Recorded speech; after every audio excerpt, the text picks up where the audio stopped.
Selamat siang Bapak Ibu, Guru semuanya yang telah hadir pada siang hari ini.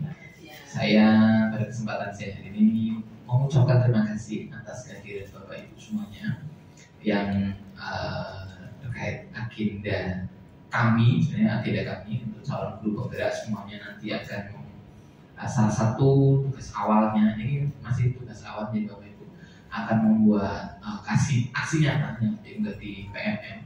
Salah satunya adalah bentuk penerapan diseminasi apa yang telah kami pelajari. Jadi Bapak Ibu, untuk yang pada modul ini adalah modul 1.2.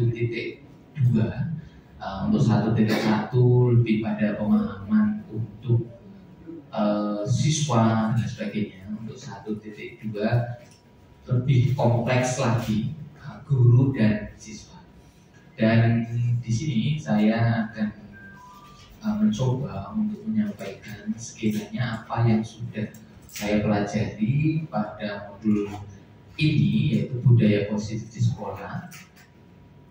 Untuk materi ini sebenarnya diberikan di CGB itu kurang lebih rentang waktunya 2 minggu atau 14 hari. Tetapi kami ditantang untuk challenge-nya 1 jam bisa menjelaskan 5 subbab sekaligus. Jadi mohon maaf, jadi mungkin nanti saya akan lebih banyak meringkas saja. Dan jika nanti ada pertanyaan Bapak Ibu, kita akan buka opsi tanya jawab sepuas mungkin agar Bapak Ibu juga bisa, kami harapkan bisa menerapkan hal ini di sekolah. Karena saya sendiri pribadi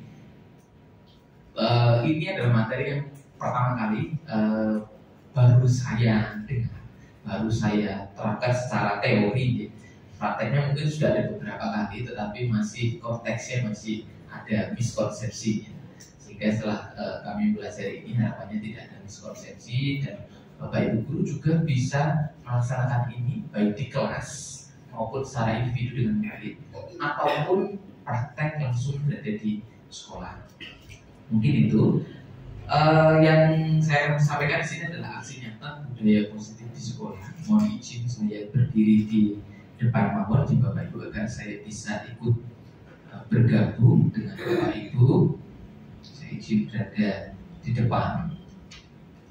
Untuk aksi nyata ini nanti akan saya Bapak Ibu juga bisa model seperti ini Bapak Ibu, membuat satu kegiatan. Dan kemarin saya berdiskusi dengan Ibu Rita, di mana kita memiliki komunitas belajar yang mana tantangan salah satunya adalah komunitas belajar itu seharusnya memiliki setidaknya 1 kali webinar atau seminar atau BIMTEK yang mana dilaksanakan 1 bulan sekali.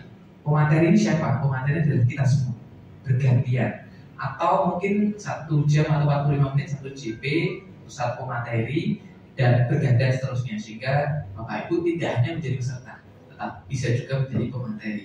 Apa yang disampaikan materi dari pelajaran Bapak Ibu juga bisa, dan itu sangat bisa sangat bervariasi.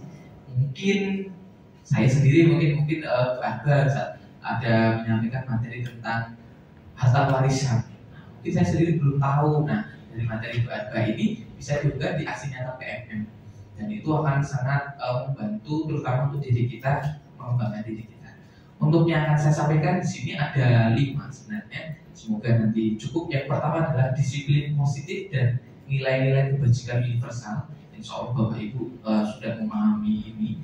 Kemudian ada teori motivasi, hukuman, penghargaan, dan restitusi. Nah, mungkin restitusi ini ada beberapa yang baru mengenal. Tetapi untuk Bapak Ibu guru Ibu guru BK, restitusi ini adalah makanan sehari-hari atau yang biasa digunakan kepada siswa. Dan selanjutnya ada keyakinan kelas. Kemudian ada kebutuhan dasar manusia. Nanti akan kita lebih simpelkan adalah untuk kebutuhan dasar siswa. Bahkan mungkin sebenarnya guru itu juga memiliki, tetapi kita akan lebih fokus pada siswa. Kemudian ada restitusi, 5 posisi kontrol. Mungkin Bapak Ibu sudah pernah menerapkannya salah satunya. Ada 5. Sudah sampai di level mana? Mungkin beberapa di antaranya baru sampai level 1 tidak apa-apa. Nanti kalau sudah bisa level 3, 4, syukur-syukur level 5. Kemarin saya cobakan, ternyata sangat hemat energi sekali. Anak memahami dan mereka memiliki perubahan yang cukup signifikan daripada yang level 1. Nah, kemudian yang terakhir adalah segitiga restitusi. Bagaimana melaksanakan 5 posisi kontrol ini kita praktekkan kepada siswa. Baik, saya akan masuk mulai dari nilai kebajikan. Nilai kebajikan sebenarnya sangat banyak sekali Bapak Ibu. Tapi saya akan memperkenalkan atau mengingatkan kembali, yaitu nilai kebajikan profil pelajar Pancasila. Yang pertama adalah beriman, bertakwa kepada Tuhan Yang Maha Esa. Kemudian mandiri, bernalar kritis, berkebinekaan global, bergotong royong, dan kreatif. Nah, saya akan bertanya pada Bapak Ibu, kira-kira Bapak Ibu dari nilai-nilai ini, adakah yang siswa kita itu masih cenderung belum sampai pada titik itu? Mungkin ada Bapak Ibu yang ingin menyampaikan atau memberikan contoh atau menyatu kembali, karena sekolah kita mungkin karena siswanya banyak, effortnya banyak, energinya juga banyak, maka ada beberapa yang siswa kita yang belum sampai di titik ini. Mungkin dari yang beriman dan bertakwa, mungkin ada yang ingat kemarin yang hari Jumat. Iya, saat Jumatan Bapak Ibu, ternyata ada siswa kita yang tidak ikut Jumatan, ada Muslim. Nah, mungkin itu artinya apa? Masih ada siswa yang belum mencapai tahapan beriman. Pada beriman ini konsepnya adalah individu, tidak secara kelompok ya. Artinya kita memiliki Tuhan dan semuanya meyakini hal tersebut. Bagaimana jika belum bisa mempraktekannya? Apakah akan membantu kita saat berada di kelas? Mungkin akan lebih susah lagi Bapak Ibu, karena konsep pertama dari suatu akhlak itu adalah yang pertama beriman. Jika seorang anak atau banyak anak itu memiliki keyakinan beragama yang baik, insya Allah tidak ada agama yang menyuruh membunuh orang dan sebagainya, semuanya menyayang. Nah, itu secara konsep mereka akan sangat bisa mempraktekannya dengan baik. Tetapi kalau mungkin masih kurang atau belum mendekati dengan yang beriman, maka PR bagi kita untuk memperbaikinya secara bersama-sama. Kemudian ada mandiri, bernalar kritis mulai dari sekedar tanya jawab, berdiskusi, maju ke depan. Nah, saya kira Bapak Ibu sudah banyak yang menerapkannya untuk mencoba bernalar kritis, berkebinekaan global. Masih ada bullying Bapak Ibu di sekolah kita, maka menjadi PR bagi kita bahwa berkebinekaan global ini juga salah satu poin yang harus kita kuatkan kembali. Kemudian ada bergotong royong, kreatif. Kalau kreatif, anak kita sangat kreatif sekali sama dia. Bahkan mungkin saking over energinya, kreatifnya, wadahnya tidak di satu wadah yang kertasnya gambarnya sudah full, gambarnya di meja, gambarnya di tembok, iya dan lain sebagainya. Memang gambarnya ada yang bagus-bagus, cuman wadahnya yang tidak tepat. Nah, bagaimana nanti kita akan mencoba mengarahkan kreatif yang sesuai dengan alurnya. Kenapa anak kita masih jauh dari salah satunya nilai-nilai kebajikan? Yaitu ada 5 kebutuhan dasar manusia yang salah satunya ternyata belum didapatkan oleh siswa tersebut. Yang pertama adalah bertahan hidup. Bertahan hidup itu urusannya makan, Bapak. Paling gampang itu makan. Begitu lapar, mereka tidak bisa bekerja. Begitu lapar, mereka mohon maaf mungkin cari-cari. Mungkin yang terburuk itu buka dashboard, nyari uang dan lain sebagainya. Ini dasar dari kebutuhan hidup. Karena untuk kebutuhan hidup ini setiap individu itu berbeda. Ada yang di rumah dimasakin ibunya, ada yang tidak. Nah, ada yang disamoni banyak, ada yang disamoni sedikit, atau bahkan tidak diberi sama. Nah, mungkin itu. Kemudian ada kebutuhan kasih sayang. Kasih sayang ini secara garis besar sangat mudah kita lihat. Anak-anak yang kurang kasih sayang, mereka akan saling perhatian di sekolah. Caranya bagaimana? Variatif sekali. Ada yang bagus, ada juga yang kurang bagus. Oke, kemudian ada kebebasan. Anak memiliki kentangan yang terlalu kuat, materi yang hanya satu pintu, maka nilai kebebasan mereka menjadi berkurang. Hasilnya apa? Mereka biasanya duduk di kelas atau tidak bisa memaksimalkan effort energinya dan lain sebagainya. Kemudian ada kesenangan secara anak atau bahkan guru atau manusia itu butuh senang Bapak Ibu. Kalau dia tidak menyukai sesuatu atau materi tersebut, dia akan jauh dari materi kesenangan tersebut. Dan yang terakhir adalah penguasaan. Untuk kurang lebih secara teori seperti ini.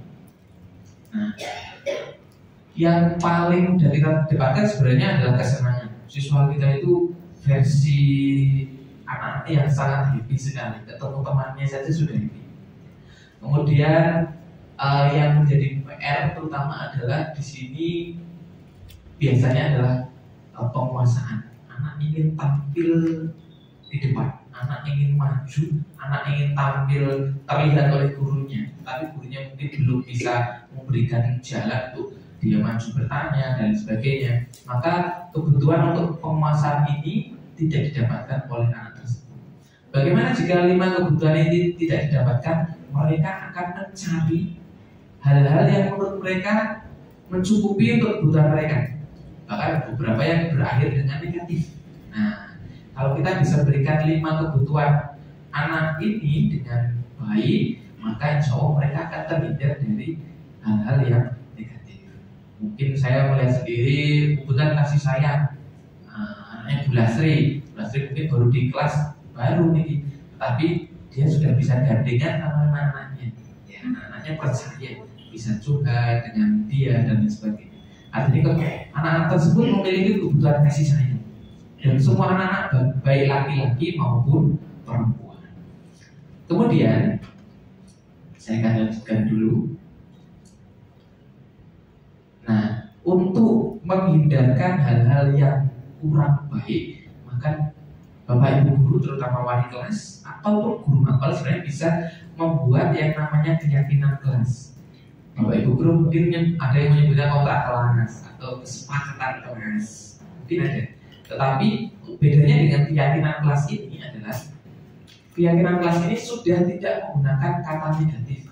Jangan dilarang merokok, dilarang terlambat. Nanti akan terlihat bedanya. Kalau peraturan itu biasanya nanti akan diawali dengan hal-hal yang dilarang membawa senjata tajam, dilarang melakukan bullying dengan teman, dilarang membawa alat kecantikan. Itu kan ada beberapa yang memakai lipstik, bedak dan lain sebagainya. Nah, kita bisa dengan menyepakati yang namanya keyakinan kelas. Keyakinan kelas ini sifatnya tidak berbentuk nyata atau terlihat, tetapi lebih pada abstrak, daripada peraturan yang lebih rinci. Bisa berupa pernyataan universal. Nanti saya contohkan contohnya. Dan dimohon tidak terlalu banyak.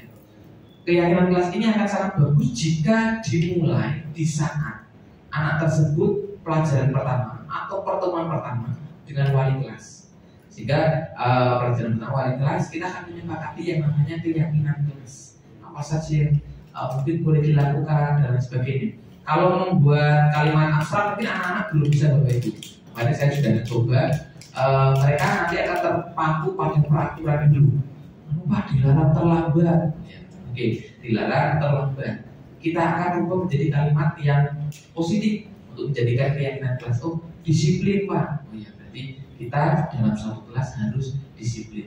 Dilarang mengejek temannya Pak dengan nama bapaknya. Gitu, oh, berarti harus kita ubah dengan kata positif, saling menyayangi antar teman. Sehingga model yang kata positif ini akan lebih bermakna, mengena dibandingkan menggunakan kata yang negatif. Contohnya mungkin seperti ini Bapak Ibu, semoga terlihat ya di belakang.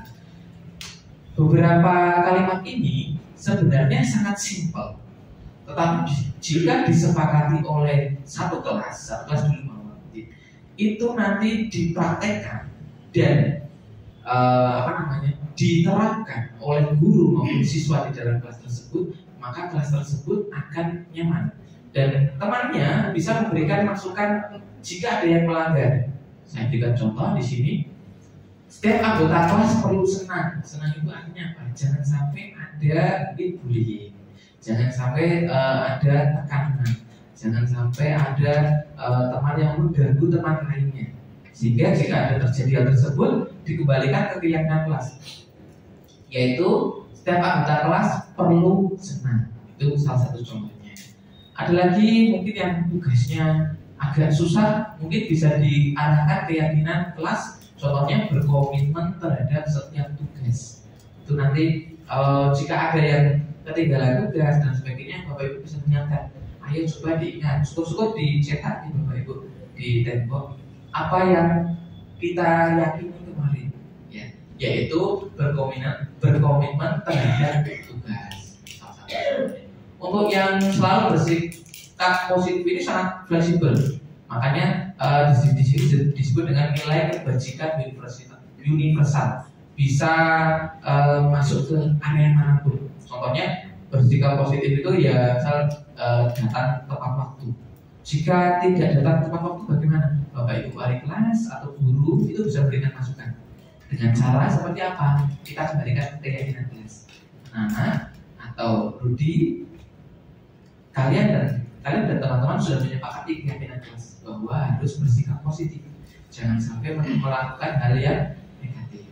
Kira-kira apa yang membuat kamu terlambat? Nah, dibalik dulu, ditanya, biarkan mereka yang menjawab, bukan kita yang memberikan statement dan sebagainya. Mereka yang akan menjawab dan mereka yang akan mencari solusinya. Nanti ada di 5 posisi kontrol yang akan saya sampaikan.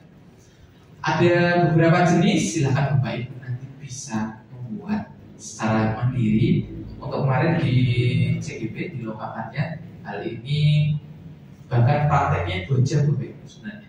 Mulai dari membuat keyakinan kelas, membuat peraturan dulu yang mungkin paling sering wujud di kelas, kemudian diubah kalimat positif, kemudian dijadikan keyakinan kelas. Kalimat positif masih datang tepat waktu, itu masih baru kalimat positif.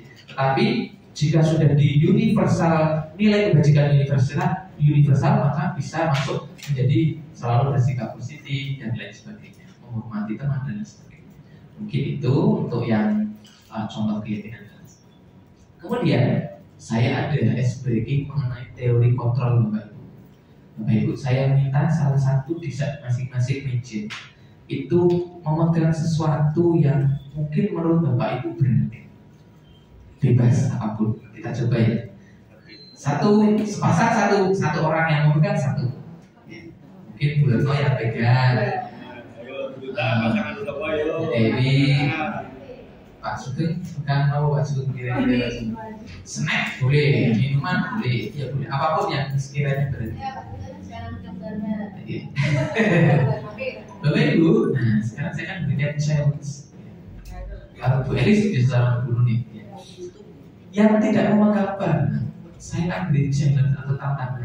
Bagaimana barang tersebut bisa diberikan, atau misal digenggam itu bisa dibuka tangannya, boleh ditarik tangannya, boleh digelitikin, boleh menyembah-nyembah, baca cepat ya, please.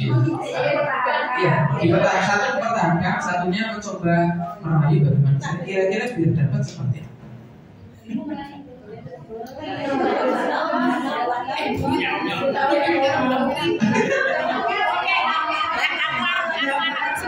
Gampang gak Bapak Ibu? Gampang? Coba dikasih ke Bapak Ibu. Kasih. Ada lagi tidak? Yang tidak dikasih ada tidak? Belum tahu, tidak dikasih. Oke. Saya akan bertanya kepada Bu Nuni. Enggak boleh. Bu Nuni yang pegang atau yang meminta? Saya yang pegang. Bu Elis meminta. Ya. Saya bertanya pada Bu Nuni. Menurut Bu Nuni itu adalah barang yang cukup berharga. Kenapa Bu Nuni memberikan kepada Bu Elis? Karena dia lebih membutuhkan. Dia tadi bilang bahwa saya haus sekali Bu. Oke, ini saya kasih. Gitu. Baik. Menarik nih. Bu Retno boleh Bu Retno. Kenapa Bu Retno kok tidak memberikan atau membuka tangan Bu Retno untuk Ya, yang pertama benda ini adalah benda sangat saya butuhkan, dan yang kedua cara Bu Lucy untuk memintanya itu memaksa. Ya, saya tidak tergerak untuk memberikan, saya tidak suka paksaan. Saya tidak suka paksaan. Baik, ada beberapa yang bisa kita dapatkan dari ternyata tidak semuanya. Kalau kemarin saya coba di kelas Bapak Ibu, tidak ada yang ngasih Bapak Ibu. Tidak ada orang tidak. Ada yang diitik-itik, ada yang ditarik-tarik tangannya itu hampir satu kelas yang tidak ada memberikan benda yang ada di dalamnya. Nah, ini masuk dengan teori kontrol Bapak Ibu. Apa itu teori kontrol? Teori kontrol ini disampaikan oleh Dr. William Gleason. Ya, ini untuk khususnya untuk pendidikan. Apa yang bisa saya baca dulu pada Bu Nuni ya. Bu Nuni memberikannya karena dia merasa orang lain itu membutuhkan. Ya. Dengan cara Bu Elis memberikan suatu statement atau perhatian atau permintaan untuk memberikan. Dan Bu Retno tidak memberikannya karena merasa barang itu berharga. Akan sama dengan kita dengan murid sebenarnya Bapak Ibu. Kita itu bisa di dalam kelas, anak-anak diam dulu. Sebenarnya dalam teori kontrol disebutkan bahwa itu hanya sebuah ilusi Bapak Ibu. Kalau anaknya memang tidak mau diam, mereka akan tetap ngomong. Tetapi bagaimana kita nanti akan mencoba ilusi ini kita jadikan nyata. Ya. Anak-anak, ayo masuk dulu. Ya, mereka masih ganti baju, ada yang makan dan sebagainya. Kenapa? Ya, artinya apa? Ada sesuatu yang tidak bisa sebenarnya kita paksakan pada murid atau pada orang lain. Bu Retno tidak mau, pokoknya saya tidak suka kok. Ya. Sama seperti misal pelajaran, materinya sebenarnya anaknya suka, tapi cara menyampaikannya mungkin kurang suka. Maka materi ini hanya akan numpang lewat, bahkan mungkin tidak dilirik. Tetapi dengan kita memberikan ilusi atau statement yang mungkin membuat mereka tertarik dengan pelajaran kita, anak-anak itu tersebut akan langsung duduk sendiri. Kita misalnya memutar media dan sebagainya, anak-anak akan suka. Karena apa? Itu ada yang namanya ilusi untuk membuat mereka tertarik. Bagaimana menciptakan ilusinya? Setiap guru itu berbeda-beda. Ada yang tepuk dulu, ada yang hai, misalnya halo. Nah, itu model-model seperti itu yang paling gampang. Ya. Belum lagi nanti yang lebih susah lagi. Kemudian ada ilusi bahwa semua penguatan positif itu efektif dan bermanfaat. Yang kita berikan itu insya Allah selalu positif ya Bapak Ibu. Tetapi anak-anak belum tentu bisa menangkapnya. Sebenarnya niatannya bagus. Anak-anak dikerjakan dulu materinya ini ya, untuk dipelajari. Nanti setelah itu kerjakan assessmentnya atau Google Form-nya atau quiz-nya. Anak-anak karena wah kesuwen langsung mengerjakan nilainya unggul. Itu artinya ada sedikit ilusi bahwa penguatan positif yang kita berikan itu belum tentu bisa berterima dengan anak-anak tersebut. Ya, boleh. Mungkin ini positif atau enggak ya? Jadi, ketika ada anak yang diterang atau ngomong beberapa selalu komentar, saya hanya bilang gini, beberapa kali mungkin ini agak kasar, tapi kok berhasil gitu. Saya bilang gitu, Ibu Dewi itu enggak alergi kalian ceplas-ceplos ngomong, tapi pakai ini otakmu akhirnya, pakai ini kepala, malah diem Pak. Akhirnya pada jadi nggak pada cemoman. Saya tidak, diem itu enggak. Pak Ibu Dewi itu tidak alergi kalau kalian ini banyak omong, tapi boleh banyak omong, tapi ini mengisi. Ya. Itu ternyata mungkin saya kasar ya, agak kasar, tapi itu agak efektif. Mereka jadi tidak bertanya atau tidak terlalu. Oke, jika modelnya seperti ini, kita akan kembali sebentar ke 5 kebutuhan dasar Bapak Ibu. Nah, ini dia. Ada nilai yang tidak didapatkan. Saya tidak pernah masuk kelasnya Bu Dewi saya ini ya, sehingga saya tidak bisa melihat langsung. Yaitu mungkin dari 5 ini ada yang tidak didapatkan oleh anak-anak tersebut. Contoh, mungkin kalau anaknya banyak ngomong, yang pertama mungkin dia ingin cari perhatian yang pertama. Atau yang paling kelihatan, jika memang ngomongnya itu berkaitan dengan pelajarannya atau nyeletuk dan lain sebagainya yang berkaitan dengan pelajarannya, dia ingin masuk di penguasaan. Ini loh aku paham, saya tahu materinya. Bahkan dari baru mengajar saya sebenarnya sudah tahu, ingin menampilkan dirinya, tetapi mungkin belum didapatkan. Atau ada format di kebebasan atau kesenangan ini yang tidak didapatkan. Anak-anak yang modelnya, mohon maaf, banyak omongnya, bisa kita putar loh Pak. Kalau yang materi misal model problem based learning dan sebagainya, kita balik dengan discovery learning. Diberikan dulu kesempatan mereka mencari materi sebanyak mungkin versi mereka di kelas, baru kita di terakhir memberikan materi untuk menarik kesimpulan. Jadi mereka kan ngomong di dalam kelompoknya. Nah, di dalam kelompoknya mereka memiliki power atau kebebasan untuk menerapkan kebutuhan penguasaan.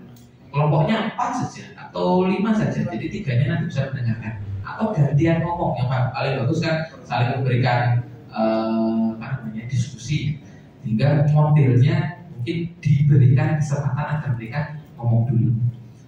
Saya pernah mencoba juga, ternyata discovery learning itu agak menyenangkan bagi seorang guru. Saya mungkin belum menyiapkan materi, dicoba karena kita mempelajari busana dan tidak Jakarta. Kalian akan bagi kelompok dan kalian akan discovery learning, menyebutkan peran mulai dari yang paling atas sampai paling bawah, beserta informasi yang ada di dalamnya. Informasinya apa Pak? Ya mungkin maknanya, namanya, atau bentuknya. Mungkin kalau detailkan, mereka sudah ternyata bisa langsung ada yang buka YouTube, ada yang nyari di website keraton itu ada. Kemudian mereka, saya minta salah satunya maju, dan mereka ternyata mengapresiasi. Yang lainnya, oh kurang, yang targetnya belum. Nah itu masukkan. Jika mereka memiliki porsi kesenangan yang berbeda-beda. Nanti untuk yang semoga ada kesempatan, ada pembelajaran diferensial yang sedang saya pelajari. Jika ada waktu nanti saya bisa menyampaikan, karena pembelajaran diferensial ini sebenarnya sangat cocok untuk sekolah kita yang sangat interaktif. Nah saya nyebutnya begitu karena mereka punya porsi masing-masing. Mungkin itu Bu Dewi, semoga bisa menjawab. Nanti kita bisa tanya jawab lagi. Kemudian ada ilusi bahwa kritik itu, misalnya ada yang terlambat, nilainya jelek atau dan lain sebagainya, itu kadang ada yang malah membuat orang merasa bersalah terkait dengan apa yang sedang dia lakukan. Mungkin seperti ini. Mungkin contohnya ini hanya ilusi Ibu Dewi. Saat anak itu tengcelomong, Ibu Dewi berikan kritik, bahwa yo ngomongnya yang sesuai dengan materi dan sebagainya. Ada yang merasa dia kan merasa bersalah dan menguatkan. Ternyata tidak. Ternyata ada anak atau sebagian anak itu akan merasa, oh saya tidak dihargai, saya tidak mendapatkan kebebasan, saya tidak mendapatkan power untuk menampilkan apa yang saya tahu.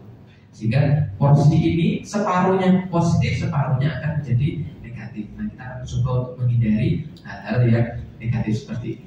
Kemudian ada juga ilusi bahwa orang dewasa atau guru itu memiliki hak untuk memaksa. Anak-anak kerjakan ini, anak-anak buka buku halaman ini. Belum tentu mereka itu suka, belum tentu mereka itu mau.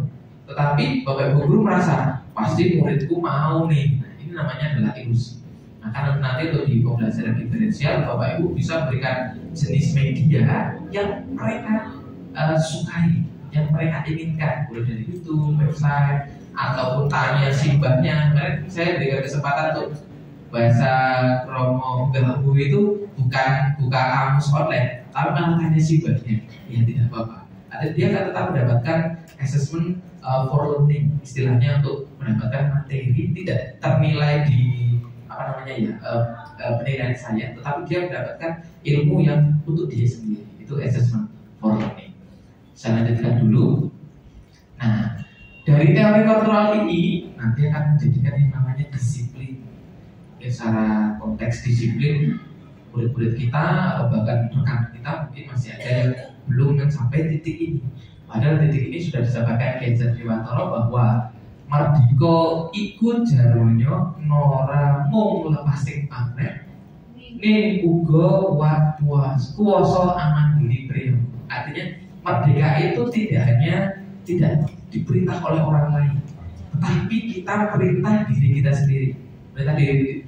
Itu kenapa tadi disebutnya dengan ilusi. Anak yang sudah disiplin, bapak ibu itu tidak perlu perintah jangan keluar kelas ya. Mereka akan diam sendiri di kelas karena mereka memiliki kontrol untuk diri mereka sendiri. Pak jangan terlambat ya.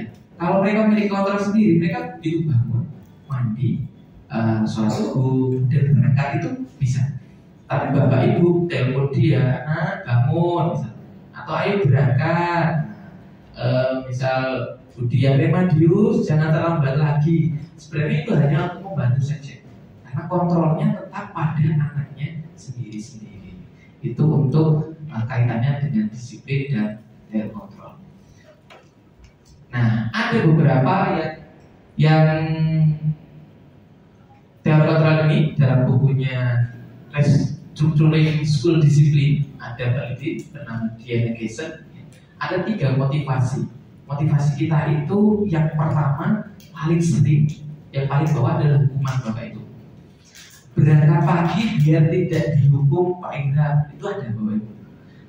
Dia tidak pakai spion Bapak Ibu, betul, karena dia tahu setiap 7:30 saya akan berada di depan. Kemudian yang ganti yang tidak memakai atribut kendaraan, dia berangkat pukul 6 Bapak Ibu. Betul Bapak, jam 6. Dan saya dilaporkan oleh Mbak Agi, Pak Indra, si A sudah berangkat. Jam berapa? Jam 6. Iya. Dia, tapi nggak sama, nggak pakai spion Pak, knalpotnya masih brong. Ya. Karena dia menghindari yang namanya hukuman.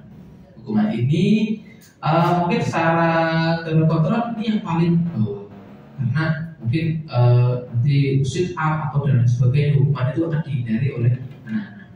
Kemudian yang selanjutnya ada yang namanya hadiah. Bapak Ibu pernah nanti di kelasnya memberikan reward, nilainya yang paling bagus dapat reward, kuisnya yang paling tinggi dapat reward dan sebagainya.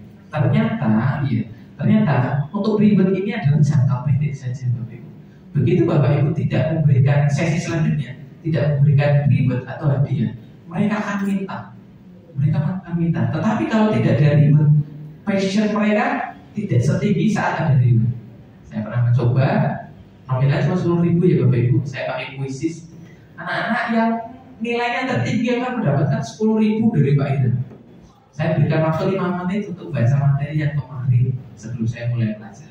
Mereka itu buka WA scroll di mana materi ini dan sebagainya. Itu dibaca sekilas. Pakai kuisis ada yang dapat nilai 100, nilainya tertinggi saya berikan 10.000. Besoknya baru saya masuk, itu sudah tanya, Pak, kuis lagi, hadiah lagi, uang lagi, buat jajan. Maaf hari ini Pak tidak ada kuis. Mereka sudah teruk dan sebagainya. Walaupun ini bagus, ternyata efeknya hanya jangka pendek. Nah, yang akan kita butuhkan sebenarnya adalah keinginan diri. Bagaimana kita membentuk anak-anak itu tidak belajar itu karena ada ribut, apalagi konek bijinya swida orang lulus KKM, Pak Ira tidak akan naikkan nilainya atau tidak naik kelas. Itu kan dari rumah. Nah, itu mereka sudah tambah lagi merasa tertekan. Tetapi dengan keinginan diri yang paling sulit nanti untuk level yang paling tinggi, karena kita berkaitan dengan internal siswa sendiri. Bagaimana nanti kita mencoba menjadikan mereka adalah orang-orang yang diinginkan dan dihargai, dipercaya oleh gurunya. Kita coba nanti berikan percaya kepada mereka. Bisa kok dicoba, kalau masih remedi dicoba lagi dan lain sebagainya. Tidak apa-apa. Karena untuk penilaian itu kan sangat fleksibel sekali. Tapi jika anak sudah mencapai keinginan diri ini, insya Allah dia akan sangat bagus sekali. Mungkin beberapa sebenarnya di beberapa kelas ada sudah terlihat, terutama kelas 3 mereka sudah matang. Keinginan diri mereka itu sudah terlihat. Saya mau kerja Pak besok Pak, jadi saya harus belajar desainnya harus bagus Pak. Itu namanya keinginan diri. Bukan karena dia desain itu untuk dapat hadiah dari Pak Edi, misalkan dia nanti KP, atau dihukum portofolio nggak jadi ya nggak usah lulus. Itu yang paling bawah. Kemudian ada ada sedikit pengenalan nanti adalah ada hukuman, konsekuensi, dan restitusi. Apa bedanya? Sekiranya mungkin Bapak Ibu yang pertama kali kena adalah hukuman. Paling gampang itu ya bocah orang garap dihukum dan lain sebagainya. Anak terlambat dihukum. Kalau zaman dulu mohon maaf mungkin berdiri di pojok kelas, ada yang disebelai pakai tuding dan lain sebagainya. Walaupun sekarang insya Allah sudah tidak ada. Itu masih dalam konsep hukuman. Hukuman ini adalah diambil oleh guru sebagai respon siswa yang melanggar dia dihukum. Maka sebisa mungkin sebelum diberikan hukuman, Bapak Ibu bisa mencoba dengan konsekuensi dan restitusi. Nanti restitusi saya akan lebih detailkan lagi. Untuk konsekuensinya bisa dicari dengan atau bisa dilaksanakan tanpa campur tangan guru. Kalau yang restitusi, insya Allah harus ada guru pendampingnya.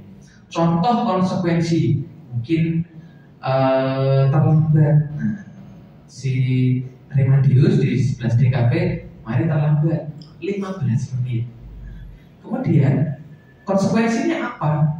Saat teman-temannya sudah selesai mengerjakan, maka Bapak Ibu guru bisa meminta Remadius untuk menyelesaikannya, sehingga dia akan memiliki sesuatu sanksi atau konsekuensi, yaitu tidak bisa istirahat seperti temannya. Itu namanya konsekuensi. Bagaimana jika Bapak Ibu tidak campur tangan? Bisa Bapak Ibu, anak-anak setelah pelajaran selesai silakan dikumpulkan tugasnya. Maka anak yang terlambat dan belum selesai mengerjakan, dia akan secara mandiri melaksanakan konsekuensinya, mengerjakan secepatnya. Walaupun mungkin hasilnya tidak maksimal, tapi dia merasa ini aku sudah mengumpulkan, teman-teman sudah mengumpulkan, aku harus juga mengumpulkan. Konsekuensi ini harus saya tanggung sendiri tentunya. Walaupun ada yang mohon maaf nyontek temannya, yaitu mungkin saya masuk masih pada mengerjakan, ada apa ini? Pak, belum mengerjakan PR. Oh, terus gimana? Ya, jadi harus mengerjakan Pak. Ya, konsekuensinya kan tidak mengerjakan PR matematika, ya maka harus dikerjakan. Konsekuensinya seperti ini. Kalau Pak Ira sudah masuk, maka sudah masuk kelas dari Pak Ira, silakan bukunya ditutup. Konsekuensinya dia tidak bisa mendapatkan nilai tugas tersebut. Kemudian yang restitusi, nah ini dia. Dalam pendidikan ini memperbaiki atau kerusakan-kerugian yang telah disebabkan oleh siswa. Tidak hanya barang nih Bapak Ibu, bisa berbentuk sifat dan sebagainya. Restitusi berfokus pada pemulihan dan tanggung jawab serta mendorong siswa untuk memperbaiki situasi. Alhamdulillah saya mendapat materi ini baru 3 minggu yang lalu. Saya coba, sementara ada efek alhamdulillah. Yang paling kerasa adalah karena saya selalu berada di paling depan. Setiap anak yang terlambat sudah 5 kali input, itu saya akan minta duduk dulu. Saya akan mencoba yang namanya segitiga restitusi. Seperti apa? Nah, nanti kita akan mencobanya juga bersama-sama. Dan alhamdulillah anak tersebut sekarang sudah berangkat, walaupun masih mendekati jam 7. Dia biasanya berangkat pukul 7:30, 7:25, 7:20. Catatannya selalu seperti itu. Dan dia sekarang sudah mencapai 10 kali terlambat sejak 1 minggu yang kemarin. Nah, alhamdulillah 1 minggu ini saya pantau dia selalu datang on time. Artinya dia sudah mencoba berubah. Saya sangat menghargainya. Jadi begitu datang saya selalu mengucapkan selamat, sudah mencoba lebih baik untuk kamu sendiri. Nah, untuk restitusi ini, saya akan mencoba latihan dulu dengan Bapak Ibu. Ada yang namanya sanksi dan ada yang namanya hukuman. Sebelum saya berikan clue-nya, saya akan mencoba membacakan yang pertama dan Bapak Ibu bisa menyebutkan apakah itu sanksi atau hukuman. Mencatat 100 kali dalam buku kalimat saya tidak akan terlambat lagi karena terlambat sekolah. Kira-kira sanksi apa hukuman? Hukuman. Saya tidak akan buka kunci jawabannya dulu. Yang kedua, lari mengelilingi lapangan basket 2 kali karena tidak mengikuti pemanasan di jam olahraga. Sanksi atau hukuman? Sanksi dan hukuman. Oke, tidak apa-apa, dipegang sendiri. Ada yang sanksi, ada yang hukuman, pokoknya saya pede, hukuman. Tidak apa-apa, Bapak. Kemudian membersihkan meja yang dicoret-coret dia sendiri. Sanksi. Ini yakin ini Langsung saya sebentar ini memang sanksi Bapak. Push up karena tidak membawa seragam sekolah. Hukuman?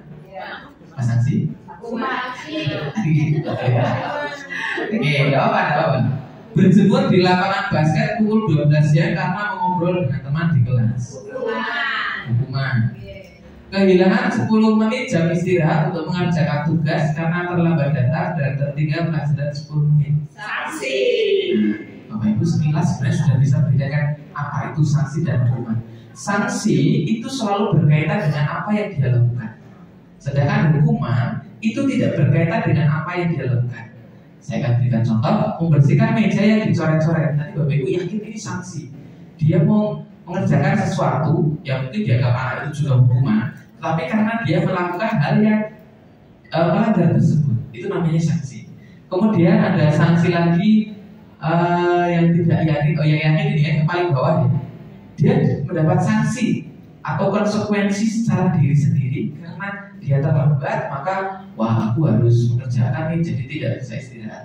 Sedangkan untuk nomor 1, karena Bapak Ibu tidak yakin, dia menulis saya tidak terlambat di buku karena terlambat sekolah. Ternyata kuncinya adalah sanksi. Secara untuk membentuk mental bahwa oh saya tidak akan terlambat, itu akan mencoba dicerna dia tidak hanya dalam bentuk tulisan, tetapi juga masuk di dalam pikiran dia. Begitu besok oh saya tidak akan terlambat lagi, itu masuk dalam kategori sanksi. Tetapi jika terlambat kemudian push up, itu adalah hukuman. Terlambat nyirami kembang atau ngosek WC, itu adalah hukuman. Nah, hukuman itu adalah kategori yang paling bawah atau paling rendah untuk memberikan sanksi. Mari meneliti lapangan basket 2 kali tidak menutup pemanasan di jam olahraga, itu sanksi. Sanksi. Kenapa sanksi? Karena teman-teman sudah pemanasan loh Ibu. Sudah pemanasan, dia datang belum pemanasan nih, lainnya sudah mulai main basket. Kalau dia tidak pemanasan dulu nanti malah terkilir. Nah itu disebut dengan sanksi. Dia ada konsekuensi untuk menggantinya. Mungkin seperti tadi. Berarti mau tanya kayak tadi. Ini dua ini Pak. Iya. Kita kan tahu sekolah kita kan khusus. Itu. Nah saya ngajar di satu kelas yang ada anak khusus dan setiap pembelajaran saya anak ini selalu terlambat. Selalu terlambat. Saya tahu. Iya. Nah setiap kali terlambat dia selalu bilang memberikan alasan makan. Dia terlambatnya karena makan. Iya betul. Saya tidak tahu apakah yang harus saya lakukan terhadap ini. Baik. Karena anak ini kan memang berbeda. Iya. Saya tidak tahu harus memberi sanksi atau memberi. Baik, oke. Saya juga sangat paham karena saya paham dia selalu datanya kurang lebih. Tapi alhamdulillah sudah progresnya sudah cukup bagus Bapak Ibu. Biasanya dia 7.40 Bapak Ibu datangnya. Kemudian 7.30, 7.20, ya kurang lebih progresnya seperti itu. Alhamdulillah ada progres bagus. Karena memang saya belum bertemu dengan orang tuanya langsung, tetapi saya masih mencoba menggali dengan dia. Kalau bangunnya itu jam 5 pagi, mandinya 1 jam. Nah, nanti makannya setengah jam. Jadi ini memang agak berbeda ya Bapak Ibu. Saya juga mau mencoba memahami dan sebagainya. Bahkan mungkin kalau sekarang sudah tidak saya ikut terlambat, tapi saya bertanya, hari ini Zara kamu seperti apa perasaannya? Saya senang Pak, ya. Karena sekolah, ya. Karena anak inklusi. Oh ya, Zara kamu hari ini terlambat pukul berapa? 7.20. Oh ya, tadi pagi mandinya berapa lama? Dulu itu semua Bapak Ibu 1,5 jam. Di dalam kamar mandi saya juga bingung sih ya. Bapak Ibunya juga mencoba untuk mempercepat mandinya dan sebagainya. Tapi mungkin karena anak-anak inklusi ini memiliki kebutuhan yang agak berbeda. Apalagi modelnya adalah slow learner. Kebetulan yang diterapkan itu adalah slow learner. Slow learner itu adalah dia akan melakukan kebiasaan yang sama. Setiap dia mulai membuka mata, akan melakukan apa yang sudah dia latih dari kecil. Contoh, setiap pagi saya punya teman Bapak Ibu yang slow learner mungkin masih di tadi. Begitu bangun, itu jeda kompor sama ada air untuk dia mandi. Yang menjadi masalah adalah saat libur tanggal merah. sampai Jumat itu ada tanggal merah. Dia tetap bangun, dia akan tetap nyetetin kompor, dia akan mandi dan akan memakai seragam sesuai di hari yang itu. Itu Bapak Ibu. Itu memang seluruhnya itu mereka hanya terpola di satu titik. Nah, untuk merubah pola mandinya lebih cepat ini memang tidak bisa lebih tidak bisa instan Bapak Ibu. Kalau manusia normal itu 21 hari dirubah, hari 22 dia akan tanpa disuruh sudah sesuai. Tetapi kalau slow learner dia akan mengubah pola di pikiran di dalam dirinya dia, itu polanya sangat lama sekali, lambat sekali. Sehingga mohon maaf mungkin sementara ini dia terlambat, progresnya sudah semakin bagus. Sementara ini kami baru diskusi dengan orang tuanya. Orang tuanya saya minta kalau bangunnya lebih pagi juga tidak bisa Bapak Ibu. Dia begitu jam 5 dia itu melek sendiri, kemudian menyiapkan dirinya sendiri secara mandiri itu sudah bisa. Tapi begitu di kamar mandi, ya timingnya mungkin kalau versi saya yang tidurnya 20 kali itu kita 20 kali setiap hari harus 20 kali setiap awal, kemudian sabungan. Nah seperti itu. Mungkin yang anak inklusi ini Bapak Ibu saya mohon mungkin sedikit dimengerti. Nanti polanya sedikit demi sedikit kita berikan pengertian pada dia. Kemarin dia belum merasa terlambat Bapak Ibu, 7:30 itu belum terlambat. Kalau sekarang 7:30 sudah ada saya, dia sudah ada Pak terlambat. Ya, dia sudah tahu. Cuma belum bisa merubah jamnya. Ya, tidak apa-apa. Sedikit demi sedikit ya berat tahu deh. Memang ya agak sedikit. Saya juga mencoba memahami karena sudah mengajar di kelas tersebut. Atau kan kita sekolah ada yang inklusi ya. Iya, inklusi. Kalau mendatangkan narasumber yang betul-betul yang tahu tentang inklusi. Jadi Bapak Ibu tahu ranah bagaimana menangani anak-anak yang betul itu. Jadi kalau saya lihat tidak hanya inklusi Bapak Ibu. Iya. Ada anak-anak kita itu kelihatannya tidak inklusi, tapi untuk merubah menjadi baik itu sulit juga. Iya. Padahal sudah dikatakan itu tidak benar, kamu harus seperti ini. Ya. Itu kalau katanya kalau satu hari itu ada masalah dengan ibunya, nanti tidak berangkat. Oh, gitu. Dan itu sering tidak berangkat Pak. Nah, terus jika itu sudah ada pendekatan dengan Bu Rini. Iya. Nah, tapi tetap aja sampai sekarang juga tidak berangkat. Nah, kebetulan sekali, cuma belum mungkin masih proses di Bapak Ibu. Di sekolah kita itu ada guru yang berpengalaman dalam bidang inklusi. Yang pertama Bapak Eko Mujiono, yang kedua adalah Ibu Wiwit BK. Kebetulan dua-duanya pernah di SLB dan Pak Eko juga ditempatkan di kelas yang ada inklusinya. Ditukar bahkan kemarin ditukar walinya karena ada inklusi di kelas sebelahnya. Jadi Pak Eko tukeran dengan Bu Ari, ya Bu Ari. Kebetulan seperti itu. Sebenarnya kita punya, cuma mungkin belum ada kesempatan saja. Adapun maaf kami sekolah itu kemarin juga nopo dalam PPDB itu sekolah tidak boleh menolak yang inklusi. Dan kuotanya per jurusan adalah 4 atau satu kelasnya itu 2. Jadi tantangannya adalah Dipora membuat desain seperti itu, tetapi belum mampu untuk memberikan pendamping untuk para inklusi. Yang kedua, belum bisa memberikan pelatihan pada guru ini. Itu menjadi tantangan bagi sekolah maupun Dipora. Mohon menjadi PR Bapak Ibu. Saya juga kemarin yang mohon maaf yang tunarungu, saya belajar di YouTube Bapak Ibu bahasa isyarat karena saya susah komunikasi. Paling gampang mungkin dari membaca. Kamu membaca. Nah, kalau baca masih bisa. Karena untuk mengajar itu belum bisa membaca bahasa bibir dengan bagus, sehingga saya harus detailing membacanya.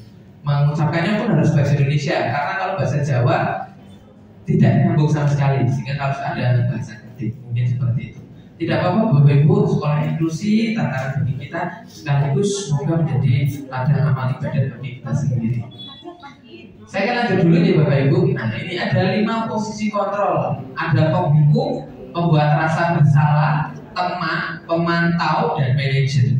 Saya yakin Bapak Ibu sudah pernah melakukan salah satunya. Seperti apa ini? Oh ya, ini. Tadi saya coba tidak ada suaranya, saya akan putar di luar. Ini adalah 5 posisi kontrol yang dari Merdeka Belajar Guru Penggerak. Bapak Ibu silakan menyimak sebentar. Dan saya agak cepatkan di 1,5 pemutaran. Semoga ini bisa merubah mindset Bapak Ibu. 5 posisi kontrol dalam restitusi adalah proses perjalanan seorang pendidik agar dapat Pada video kali ini, kita akan membahas tentang 5 posisi kontrol yang dikembangkan oleh Diane Gosset dan contoh penerapannya.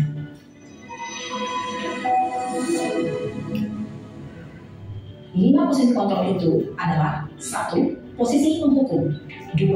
Posisi pembuat rasa bersalah, 3. Posisi tenang, 4. Posisi pemantau atau monitor, dan 5. Posisi manajer. Untuk lebih memahami kelima posisi tersebut, mari kita saksikan kasus Naren yang terlambat hadir 20 menit di sekolah dan melihat bagaimana kelima posisi kontrol dalam menghadapi masalah tersebut.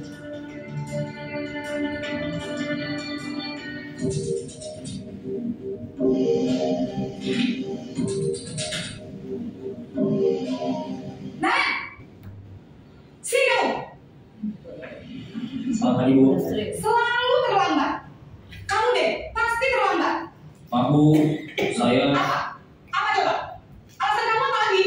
Kapan sih kamu tidak terlambat? Malas sekali kamu jadi anak. Saya... Dasar pemalas. Gak kamu sudah capek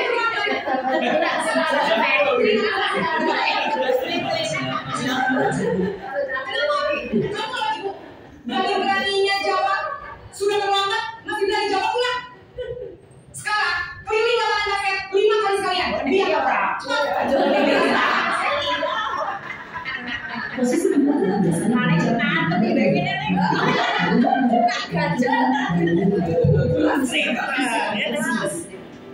Ibu dan bapak guru hebat. Dampak yang terjadi pada murid ketika guru berada pada posisi penghukum adalah murid cenderung akan memberontak, bahkan menyimpan dendam.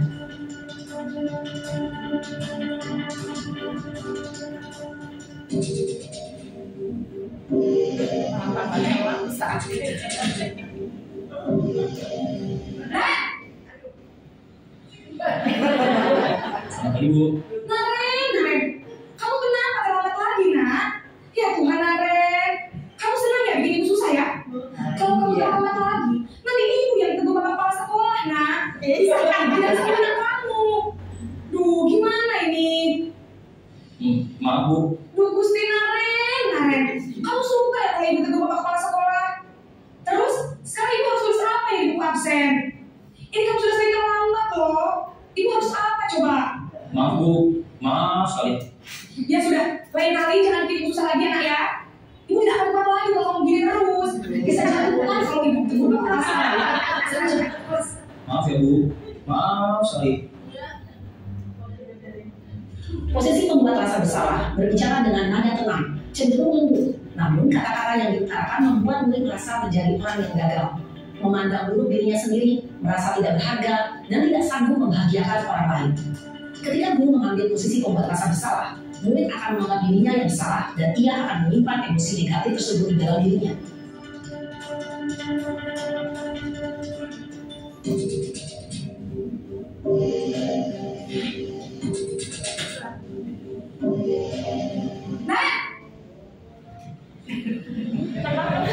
Maaf, Bu. Wah, sudah jam berapa ini nak? Terlambat lagi ya sayang. Iya, Bu. Habis ibu saya belum bangunkan saya, Bu. Kamu malah menyalahkan ibu kamu. Kamu kan yang akan paling kencang. Kok terlambat sih? Iya, Bu. Saya memang malam bangun tadi. Jadi biarpun saya kencang, tetap gak kencang, Bu. Ya sudah sana. Nanti lain kali larinya lebih kencang lagi ya. Bikin sama ibu, demi ibu. Bisa kan? Bisa, Bu. Ya sudah sana masuk kelas. Ibu beresin urusan absen kamu. Kamu ini ada saja. Dalam posisi teman, guru berbicara dengan nada suara ramah, akrab, cenderung bersenda gurau untuk menjaga suasana tetap santai.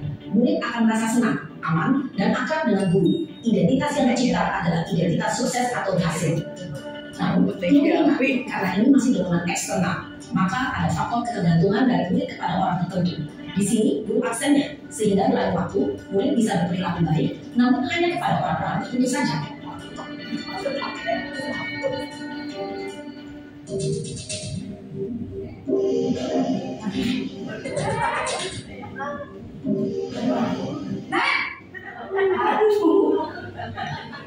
Selamat pagi Bu. Nah, apa peraturan sekolah kita tentang jam berapa kita harus masuk sekolah, Nak? Kita harus di sekolah jam 7 Bu. Iya betul, sekarang sudah jam 7.20. Nah, sudah tahu konsekuensinya jika terlambat hadir? Paham Bu, saya harus tinggal kelas pas jam istirahat selama 20 menit. Iya benar, konsekuensinya demikian. Jadi nanti jam 9.30 pas istirahat, kamu harus tinggal di kelas, kerjakan tugas tambahan untuk ketinggalan hari ya. Baik Bu. Posisi pemantau mengandalkan penghitungan atau data untuk mengenai guru mengarahkan murid berdasarkan peraturan dan konsekuensi. Seorang pemantau menunjukkan bahasa tubuh dan ekspresi wajah yang datar dan cenderung formal.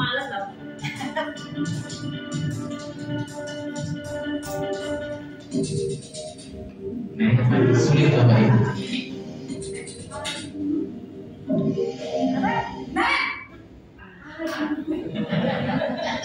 Selamat pagi Bu. Selamat pagi, Naren. Maaf Bu, saya terlambat. Iya, sekolah masuknya jam 7, sekarang sudah jam 7.20. Jadi sekarang bagaimana nih, Naren? Maaf Bu, saya lupa salah saya semalam. Baiklah, menurut kamu, keyakinan sekolah yang mana yang perlu kamu tingkatkan? Menghargai diri sendiri dan orang lain mungkin ya Bu. Setuju. Jadi, apakah Naren meyakini prinsip saling menghormati tersebut? Iya Bu, saya meyakininya. Apakah Naren bersedia memperbaiki masalah keterlambatan ini? Bersedia Bu. Bagaimana kamu akan memperbaiki masalah keterlambatan ini? Saya akan coba untuk tidak lupa menyal alarm saya Bu. Baik, kalau Naren punya alarm di rumah, ada orang yang kira-kira bisa bantu mengingatkan tidak? Ada Bu, kakak saya, Kak Emma. Ada lagi selain Kak Emma? Selain Kak Emma, ada ibu saya. Baik, jadi yang mengingatkan Naren adalah Kak Emma dan ibu kamu ya. Kira-kira akan mulai setel alarm kapan nih, Naren? Setelah pulang sekolah, akan segera saya lakukan. Baik, jadi Naren akan setel alarm untuk bangun besok pagi dan akan diingatkan oleh kakak dan ibu dan Naren ya. Ada lagi yang mungkin perlu dilakukan, Naren? Agar tidak terlambat bangun lagi. Tidak ada Bu. Baik, Naren. Terima kasih untuk kerjasama kamu. Sekarang kamu perlu kembali ke kelas untuk belajar. Baik Bu, terima kasih. Posisi manajer adalah posisi kontrol yang disarankan untuk membimbing murid memiliki sikap disiplin yang positif, yaitu murid yang mandiri, bertanggung jawab, dan dapat memecahkan masalah. Tujuan dari posisi ini adalah agar murid dapat berefleksi atas tindakannya. Guru akan dengan tulus memberikan pertanyaan-pertanyaan bermakna, sehingga membuat murid dapat belajar dari kesalahannya dan mencari sebuah solusi untuk menyelesaikannya. Ibu dan Bapak guru hebat, setelah mengamati adegan kelima posisi kontrol tadi, kira-kira posisi mana yang paling ideal? Posisi mana yang dapat menunjang motivasi intensif murid? Ya, tentu posisi manajer. Posisi ini memang posisi ideal dan ingin dituju setiap pendidik. Pada posisi inilah, guru dapat menerapkan disiplin positif yang berpihak pada murid, yang memerdekakan murid. Perjalanan seorang pendidik tentunya tidak mudah untuk sampai pada posisi seorang manajer. Namun, tujuan kita pasti, yaitu menciptakan murid-murid yang mandiri, merdeka, dan bertanggung jawab. Semoga penggambaran 5 posisi kontrol yang telah diperlihatkan ini dapat menjadi ajang refleksi bagi kita semua, agar dapat terus mengasah dan menerapkan disiplin positif yang memerdekakan murid. Mari terus berlatih dan bersemangat. Selamat menerapkan. Ya, dan kurang lebih ya tadi sudah kita putar di Bapak Ibu ada 5 posisi kontrol ternyata. Dan mungkin kita sudah biasa menerapkannya. Salah satunya yang pertama. tadi bulan langsung dulu pertama ini. Jadi ada 5 posisi kontrol yang paling sering digunakan Bapak Ibu guru. Yang pertama adalah pembuku. Tadi Bapak Ibu sudah melihat contoh yang pembuku, sudah ditunjuk-tunjuk, tidak menunggu anak menjawab dan lain sebagainya. Pokoknya kamu salah, konsepnya seperti itu. Nah, kalau kita belum tahu di belakangnya seperti apa. Kenapa diberikan posisi kontrol terbaik adalah manajer? Karena yang diminta adalah anak itu tidak hanya tidak terlambat besok lagi, tetapi mengetahui solusinya untuk dia sendiri. Ini tidak hanya untuk yang terlambat di Bapak Ibu, tetapi untuk yang lainnya. Kemarin saya sudah mencoba di untuk yang terlambat sudah atas nama R Hidayatullah dari 12 program. Alhamdulillah sudah ada progres.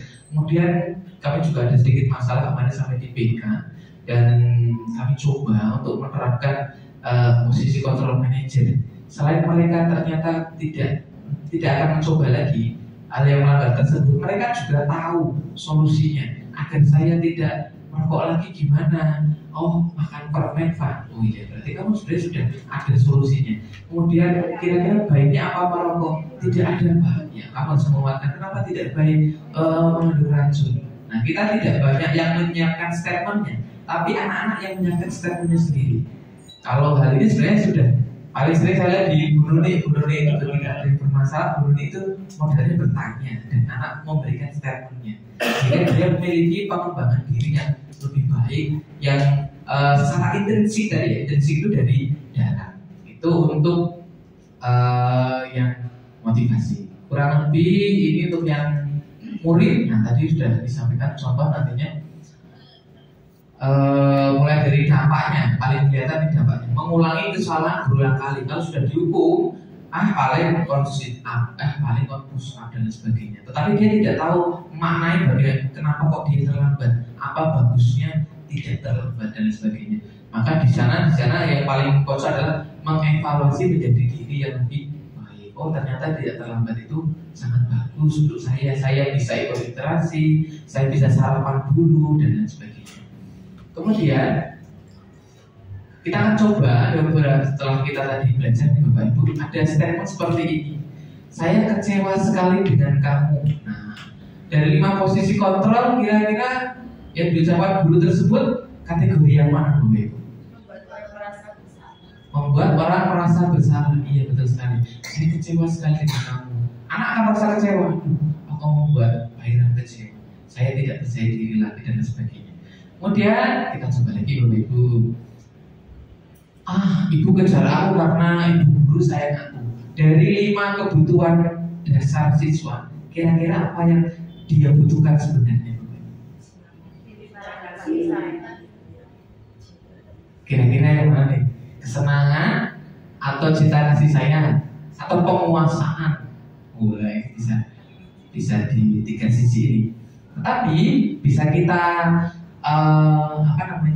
kuatkan dengan kalimat di sini adalah karena ibu guru sayang aku. Dia mengharapkannya ada perhatian.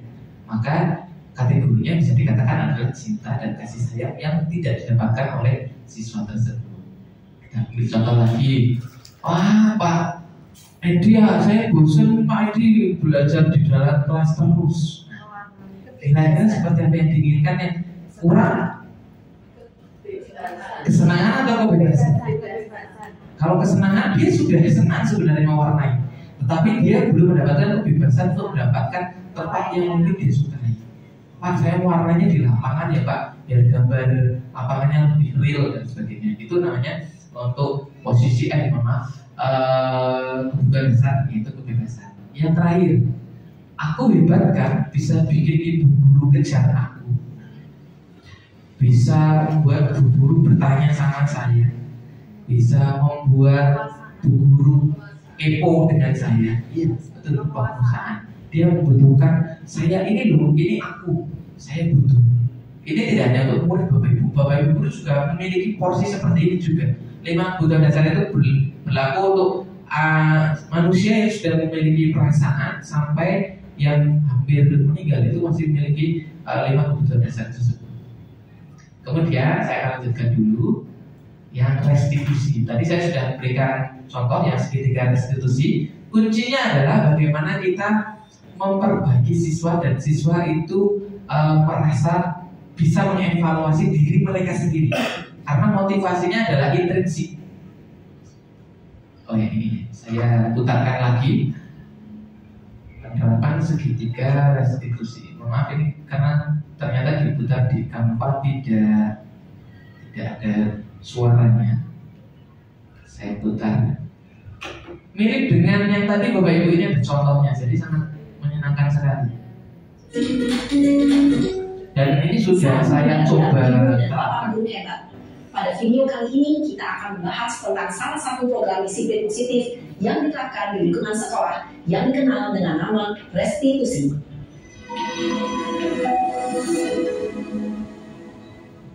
Restitusi dikembangkan oleh pakar pendidikan Diane Gosson, berlandaskan pada teori kontrol Dr. William Blaser. Segitiga restitusi adalah suatu proses dialog yang dijalankan oleh guru atau orang tua agar dapat menghasilkan murid yang mandiri dan bertanggung jawab. Pada saat guru di posisi manajer, aspek yang dikembangkan pada murid adalah motivasi intrinsik, sehingga penanaman nilai-nilai kebajikan dapat tumbuh dan berkembang menjadi suatu kebiasaan positif yang akhirnya membentuk karakter murid. Proses dialog ini terdiri dari 3 langkah yang digambarkan pada ketiga sisi pada segitiga restitusi. Sisi pertama adalah menstabilkan identitas. Sisi yang kedua adalah validasi tindakan yang salah. Dan sisi yang ketiga adalah menanyakan keyakinan.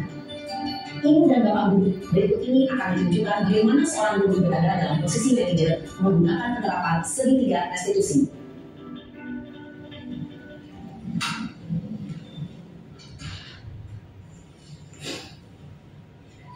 Siang sana. Siap, Pak. Sudah lama nggak ketemu sana? Kenapa ada di sini? Kesel, Pak. Kesel banget. Masa aku dikatain Pak Fitnah, Pak? Ya aku marah, Pak. Aku dari TK di depan kelas. Kesel banget. Oh gitu. Ya pasti kamu marah dan kesal. Bapak juga akan marah apabila ada yang menuduh Bapak seperti itu. Kemudian pada saat itu kamu mau melakukan apa? Ya saya harus memakai TK, Pak. Kesel banget. Saya bentar dia depan kelas. Validasi tindakan Oh yang gitu. salah. Pasti kamu melakukan seperti itu karena suatu alasan tertentu kan? Iya, Pak. Saya diam saja, Pak. Ya saya ada diri lah. Masa saya dijemput Pak Fitnah? Ya wajar lah. Mempertahankan harga diri itu sesuatu yang penting buat kamu. Beruntung kamu tidak bertindak lebih gagal lagi. Hanya meminta-minta. Iya, Pak. Untung saya masih bersabar dan hanya meminta saja. Sudah gemes padahal, saya pasti bela diri lah. Ya pasti ya. Tapi kamu memilih untuk tetap bertahan dan sabar. Kamu memilih untuk tidak berbuat lebih parah lagi kan? Iya. Nah, sekarang coba kita lihat lagi. Tindakan kamu yang minta kita Terus menanyakan tindakan kamu itu kira-kira sesuai dengan keyakinan pas atau prinsip kamu tidak? Enggak lah, Pak. Capek, Pak, jadi marah. Jadi keyakinan atau prinsip mana yang kurang sesuai dengan keinginan kamu? Ya, saya sebenarnya sangat menghargai orang lain. Mungkin saat itu saya menjadi emosi, jadi tidak menyimpan sikap itu. Kamu meyakini tidak? Menghargai orang lain itu penting buat kamu? Yakin lah, Pak. Iya, setuju. Kita harus saling menghargai. Namun, ada juga keyakinan yang kita sepakati yang perlu kita jalankan apabila kita sedang marah kan? Ya saya bisa lebih proaktif, mulai dengan diri sendiri. Saya bisa jadi lebih sabar, mengambil waktu tidak untuk berpikir mau apa selanjutnya. Kira-kira kamu bersedia memperbaiki masalah ini tidak? Bersedia, Pak. Kalau kamu memperbaiki masalah ini, kamu akan menjadi orang seperti apa? Saya akan menjadi orang yang bertanggung jawab kali ya, Pak. Dan senantiasa proaktif. Iya, menurut kamu bagaimana rasanya menjadi orang seperti itu? Ya nyaman lah, bangga, bisa sabar dan tahan diri. Baiklah kalau begitu. Yuk kita pikirkan bagaimana memperbaiki masalah ini. dapat dilanjutkan dengan Bapak Guru ya, Pak. diskusi solusinya. Bagaimana seorang Kurang guru lebih berada seperti dalam itu. posisi manajer menggunakan penerapan segitiga. Mungkin saya stop dulu. Nah, Bapak Ibu mungkin ada yang belum pernah menerapkannya atau langsung di bagian validasi maaf saya geser. Nah, biasanya ada yang langsung pada validasi tindakan yang salah. Kamu berkelahi ya, nah, biasanya seperti itu. Kamu dihukum Bu Lastri kenapa? Nah, kenapa kamu kok disita catoknya? Nah, mungkin kan seperti itu, langsung validasi. Padahal kita perlu ada tahapan yang pertama adalah stabilkan identitas. Anak itu ternyata betul salah atau tidak. Kita mencoba memahami dulu. Kemarin saya coba ini di adegan maaf yang kelas 10 dan kelas 12 itu berkelahi di kantin. Saya coba menerapkan segitiga restitusi untuk yang memukul. Ternyata setelah saya coba itu sangat enak sekali, emosi saya tidak, padahal waktu itu saya masih berpikir, wah kok gelut dengan adik kelas lagi. Nah, kemudian saya bertanya mulai dari menstabilkan identitas. Kamu kenapa tadi? Dia bercerita sendiri mengalir. Kemudian begitu sudah merasa nyaman, saya baru akan menuju ke validasi tindakan yang salah. Tadi kira-kira walaupun kamu pertama dicekik dulu, kira-kira kamu mukul seperti apa itu? Oh tidak baik Pak. Kamu sadar nggak yang kamu lakukan seperti apa?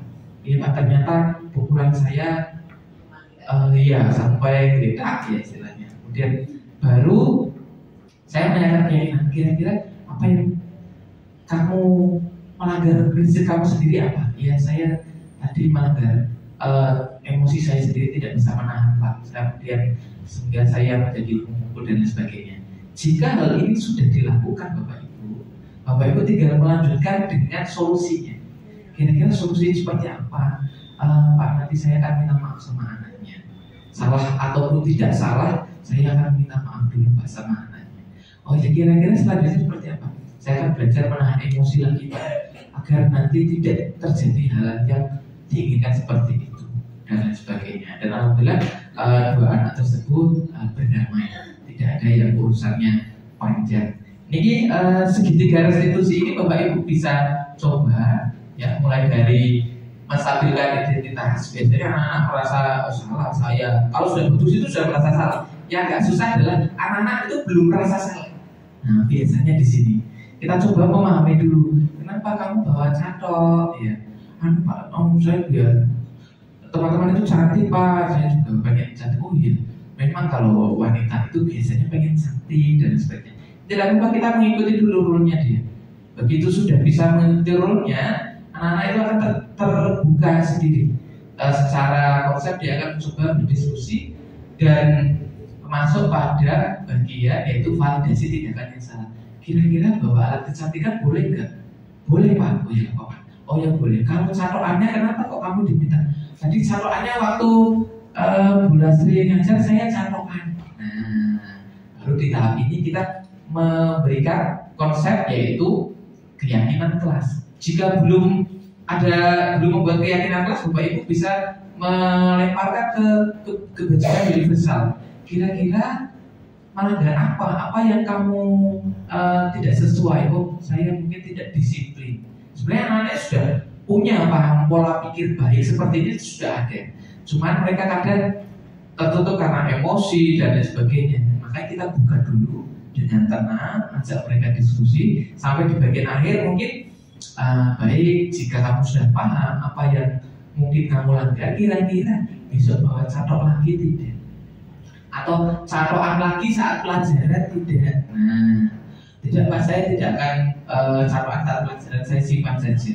Kira-kira kalau membawa alat kecantikan listrik seperti itu berbahaya tidak? Kalau misalnya kebakaran dan iya Pak berbahaya. Oh berarti mungkin sebaiknya gimana? Disimpan di rumah saja.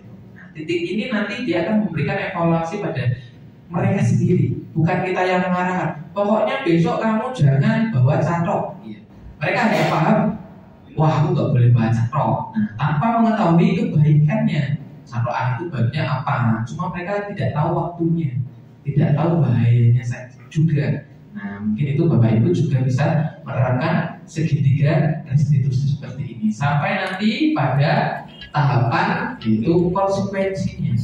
Kira-kira kalau kamu catokan dari rumahnya baiknya gimana? Nah, seperti itu. Mungkin ini adalah materi yang paling, mohon maaf, 2 minggu saya singkat menjadi 1 jam itu memang sangat susah effortnya. Mungkin ada yang kurang bisa tersampaikan dengan Bapak Ibu. Nanti Bapak Ibu bisa diskusi juga dengan saya, ataupun kita bisa di lain waktu, atau sebelum saya tutup ada yang mau bertanya Bapak Ibu? Cekap ya, nah, sekiranya cukup. Alhamdulillah, dan semoga video dan materi tadi bisa membuka mindset Bapak Ibu bahwa kita itu punya PR di sekolah kita dan kita sudah punya strateginya. Nah, tinggal kita coba dulu. Jika satu sekolah mencoba dengan strategi yang baik, memahami posisi kontrol terutama, tidak hanya penghukum tapi sudah sampai tahap manajer, saya kira insya Allah tidak ada yang terlambat, tidak ada yang tidak mengerjakan tugas, tidak ada yang tidur di kelas dan lain sebagainya. Nanti akan dikombinasi dengan pembelajaran diferensial. Semoga kita ada kesempatan sehingga membuat anak-anak semakin senang untuk belajar. Mungkin terima kasih. Saya ucapkan terima kasih kepada Bapak Ibu yang sudah hadir pada sore hari ini. Semoga kita menjadi pribadi yang baik, menjadi mengolah siswa yang menjadi semakin baik, dan menjadikan sekolah kita tentunya semakin baik. Nawaitunya Bapak Ibu datang di hari ini sudah dicatat oleh Tuhan Yang Maha Esa, dan semoga tidak masuk di kuping kiri, keluar di kuping kanan nanti Bapak Ibu. Semoga bisa dipahami dulu. Nah, dulu. Nah, nanti kalau ada lagi ada problem dengan satu anak dan sebagainya, Bapak Ibu bisa mencoba 5 posisi kontrol, segitiga restitusi. Saya sendiri juga masih belajar Bapak Ibu. Iya, tidak apa-apa, kita belajar bersama. Terima kasih Pak Idam. Saya cukupkan sekian. Wassalamualaikum warahmatullahi wabarakatuh. Oke, semangat, semangat dulu. Kita semangat semuanya. Iya, insya Allah. Foto bisa Bapak Ibu, foto. Ya, kalau foto monggo.